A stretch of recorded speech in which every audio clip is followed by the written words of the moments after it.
Now, my final thing, which is just very pertinent in the world of talent acquisition, is flexibility. We have a whole range of clients, some of whom wouldn't even want to mention the word flexibility. Instant demand that everybody is back in harness at their desk. Others who talk a very good game, but it very quickly evaporates when somebody actually of course, decides to be flexible. I know the answer to this from lots of conversations, but you guys really embrace flexibility, don't you?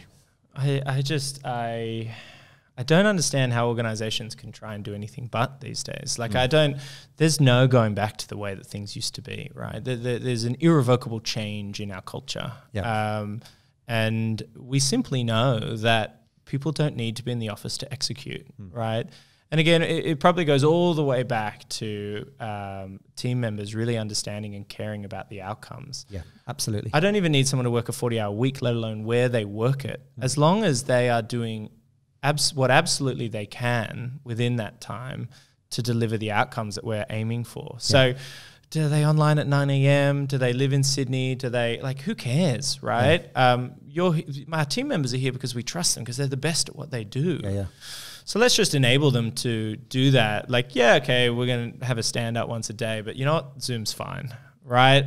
It's a check-in. We don't need to be there. I mean, you might be slightly surprised I'm asking because you may feel, well, isn't that the norm now? No, it's not.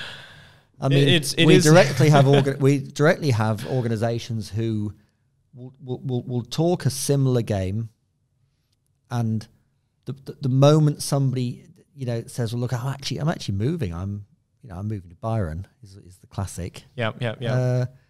There isn't much interest on a personal level of, hey, that's going to be awesome. It's sorry, you're moving to Byron. But I thought we were doing the flexibility well. No, we've got that. Look, it does. I am in the luxury or circumstance, I guess, that that does blow my mind. Right, we've got team members all across Australia, across Southeast Asia, Europe. It is irrelevant if you can do your job and you can execute against what is important. Right. Then we've got the world is a new place. We've got technology. You can dial in. You can, and I do think that there is still something. I will say that I do still think that there is something to be said about face-to-face personal relationship building. I think it is very hard to replace that still with the technology that we have. But that can be done in so many different ways, including once a year bring everyone to one central place. That doesn't have to be here either, by the way. That can be somewhere else. But you can build that in different ways. It does not mean 9 to 5 coming into the city and commuting back and forth. It's ridiculous. Absolutely.